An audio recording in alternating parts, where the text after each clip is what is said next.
sehat walafiat tanpa kekurangan sesuatu apapun.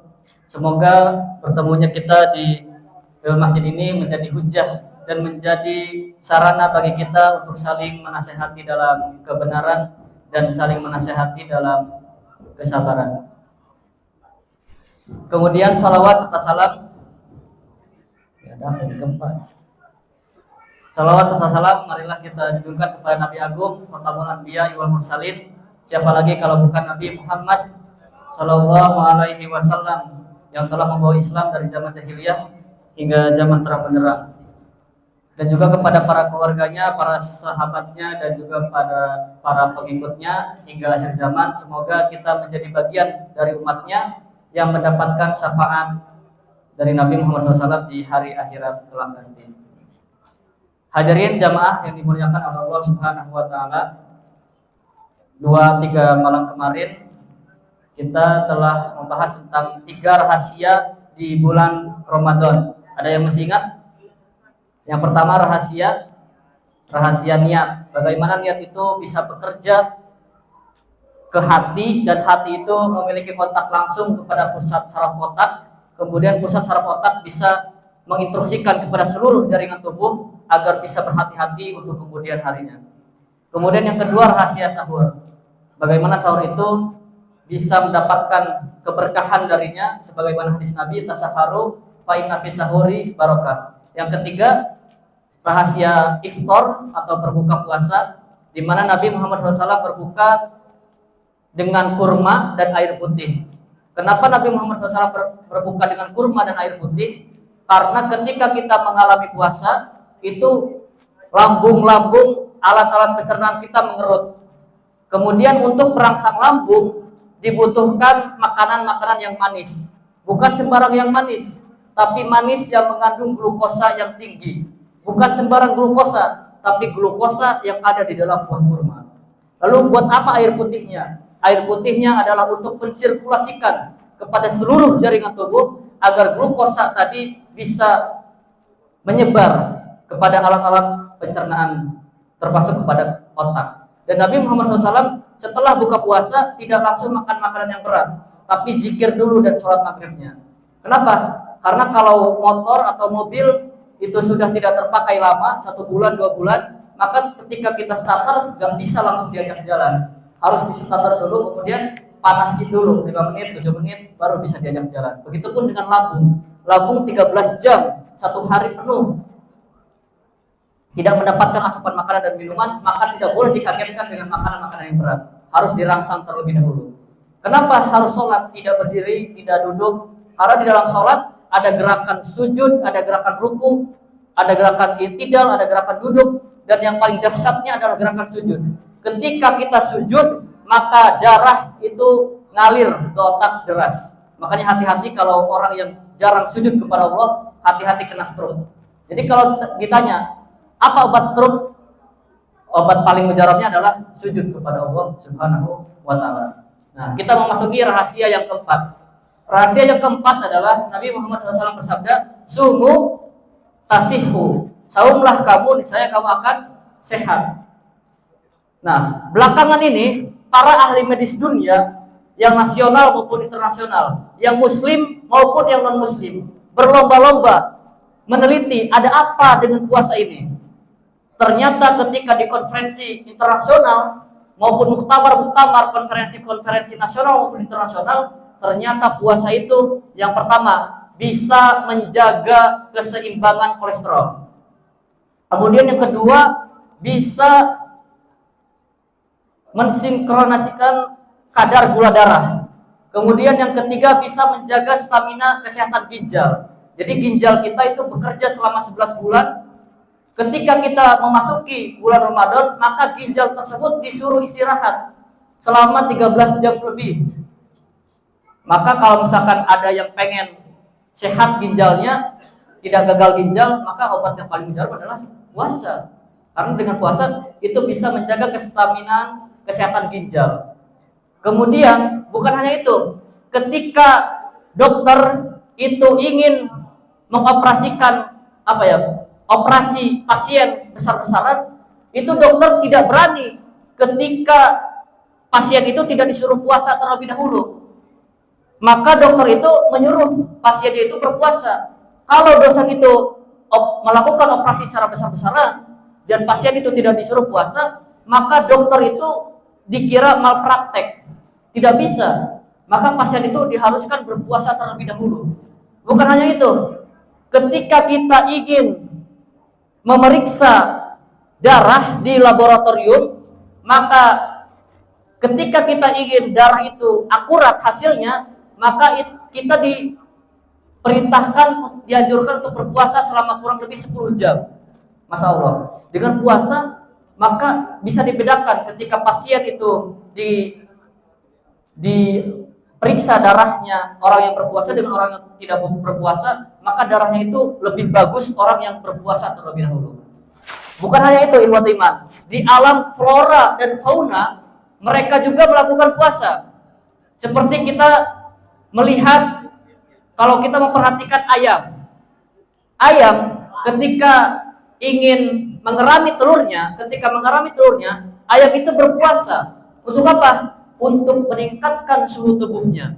Ketika suhu tubuh itu naik, maka telur yang dikerami oleh ayam itu menetas. Ayam ingin punya generasi baru, dia puasa. Dia gak punya akal, tapi dia melakukan puasa. Untuk apa? Untuk mencetak generasi barunya. Kemudian kita kalau melihat ular, kalau kita perhatikan, ular juga berpuasa. Ketika apa ular berpuasa? Ketika ular itu mengganti kulitnya. Ketika ular itu ingin mengganti kulitnya, maka ular tersebut berpuasa terlebih dahulu. Untuk apa? Sama, untuk meningkatkan suhu tubuhnya. Ketika suhu tubuh ular itu naik, maka kulit dari luar ular tersebut mengelupas menjadi kulit baru. Ular ingin punya baju baru, dia puasa. Jadi kalau misalkan ada teman-teman yang puasa hanya ingin baju baru, itu kayak puasa ular. Ada juga kayak puasa kukang. Tahu kukang? Kukang itu berpuasa, tapi puasanya kukang itu diisi dengan tidur. Jadi dari jam 6 sampai jam 6 sore lagi kukang itu tidur. Jadi kalau misalkan ada di sini puasanya cuma tidur doang, nah itu puasanya kukang. Puasa kukang itu ya, tidur doang itu. Seharian tidur, maka malamnya begadang. Itu puasa kukang. Ada juga puasanya ulat. Tahu ulat? Hilet. Apa ya bahasa Jawanya? Ulat. Bukan ular, ulat. Ada yang suka dengan ulat. Nah, sementara ulat itu metamorfosis secara sempurna. Ketika dia jadi larva, ketika dia jadi kepompong, ulat itu berpuasa. Maka ketika dia sudah berpuasa, dia berubah menjadi kupu-kupu. Nah, kalau semisal ada orang yang tidak suka ulat, kemudian ketika ulat itu sudah berubah menjadi kupu-kupu, hampir mayoritas manusia di muka bumi ini suka dengan kupu-kupu. Nah, begitupun kita puasa di bulan Ramadan. Harusnya ketika kita puasa di bulan Ramadan, maka ketika kita menghadapi bulan Syawal, maka kita harus bisa menjadi kupu-kupu. Maksudnya apa? Bisa dicintai oleh manusia, yang tadinya jahat bisa jadi baik dan sebagainya. Nah, itu puasanya ulat yang berubah metamorfosis secara sempurna menjadi kupu-kupu. Nah, itu bahwa di alam flora dan fauna juga mereka melakukan puasa. Bahkan di salah satu tumbuhan, mereka juga ketika musim-musim tertentu mereka berpuasa. Untuk apa? Untuk menggugurkan daun-daun. Ketika musim panas, musim semi, ada salah satu beberapa tumbuhan atau pepohonan mereka juga melakukan puasa. Nah, itu rahasia yang keempat, sumut asyur. Rahasia terakhir adalah bahwa Allah Subhanahu wa taala memerintahkan kita untuk berpuasa bukan hanya 1 bulan 1 tahun, tapi 1 bulan setiap tahun kita diperintahkan untuk berpuasa. Untuk apa? Agar Allah Subhanahu wa taala memberikan pelajaran kepada kita bahwa kita harus bisa merasakan panasnya perut ketika lapar, perihnya tenggorokan ketika haus. Rasakan saudara-saudara kita yang kelaparan, yang melarat, yang tidak bisa makan, yang tidak bisa minum. Bahkan untuk makan di siang hari ini juga mereka kesusahan. Bukan hanya di bulan Ramadan, mereka berpuasa hampir di setiap tahun. Bukan hanya di bulan Ramadan, di saat bulan puasa saja. Ketika kita melihat saudara kita di Rohingya, ketika kita melihat saudara kita di Gaza, ketika kita melihat saudara kita di Suriah, di Palestina, mereka berpuasa tidak hanya di bulan Ramadan saja. Mereka berpuasa di setiap bulan, di setiap tahun mereka berpuasa. Makanya kita ketika diperintahkan Allah Subhanahu wa taala untuk berpuasa, kita diperintahkan, diajarkan bagaimana merasakan sakitnya tenggorokan ketika haus, panasnya perut ketika lapar. Kita diperintahkan untuk itu semua. Maka pada tahun 2012 ada seorang pemuda yang tubuhnya itu hanya tulang yang dibungkus dengan kulit kerontang. Dia udah kurus, kering, kerontang. Bertanya kepada syekh, salah satu syekh di stasiun televisi di Saudi Arabia, di Saudi. Dia bertanya, "Wahai syekh, apakah puasa saya sah diterima oleh Allah Subhanahu wa taala?" Syekh itu bertanya, "Kenapa?" "Karena saya puasa tidak punya makanan untuk bersahur dan tidak punya makanan untuk iftar, untuk berbuka." Syekh yang ditanya itu nangis. Kenapa? Dia berpuasa tanpa sahur, dia berpuasa tanpa berbuka. Kenapa? Karena tidak ada makanan untuk dimakan olehnya. Makanya kita ketika di sini kita masih bersyukur ketika kita berpuasa diawali dengan sahur, dan begitu kita berbuka kita dihidangkan dengan segala makanan yang banyak, aneka ragam makanan yang tidak ada makanan di bulan Ramadan, ada di bulan Ramadan. Itu kan kolak, asinan, sebagainya, stok dan sebagainya. Ada makanan-makanan di bulan Ramadan yang tidak ada di luar bulan Ramadan. Makanya kita bersyukur hidup di sini, maka kita harus juga bisa merasakan kehidupan saudara-saudara kita yang ada di luar sana. Terakhir, sebagaimana hadis Nabi Muhammad SAW, al-mu'minu lil mu'mini kal bunyani yasuddu ba'duhu ba'dan. Mukmin yang lain dengan mukmin yang satunya itu bagaikan satu bangunan yang satu sama lain saling menopang. Nabi Muhammad SAW juga mengatakan dalam kitab hadis yang lain, masalul mu'minin fi tawadihim wa ta'atufihim wa tadumihim kama salil jasadil wahid idza staqqa minhu udbun tada asairu jasadi bisadi wal ummah. Sedekah Nabi sallallahu alaihi wasallam. Masalul mu'minin, perumpamaan orang yang beriman, fi tawadihim wa ta'atufihim, di dalam kasih sayang terhadap mereka, di dalam persatuan sama mereka, kama salil jasadil wahid, bagaikan tubuh yang satu.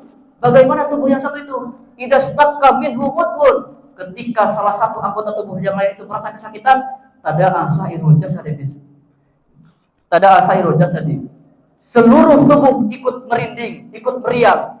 Ketika misalkan kita punya bisul, ada yang punya bisul. Nah, ketika kita misalkan bisulan di tangan, kemudian bisul tersebut merah, ngebet, kira-kira mata ikut perih tidak?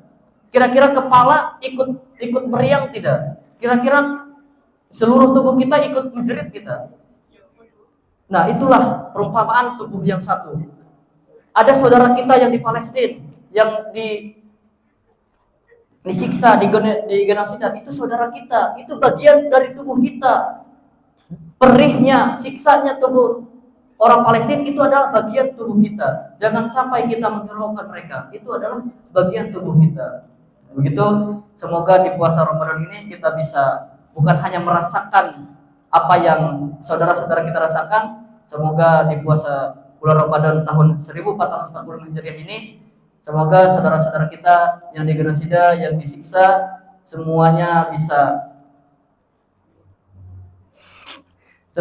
ditolong oleh Allah Subhanahu wa taala, kemudian Islam dimenangkan oleh Allah Subhanahu wa taala. Amin ya rabbal alamin. Kurang lebihnya mohon maaf apabila ada kesalahan dan kekurangannya.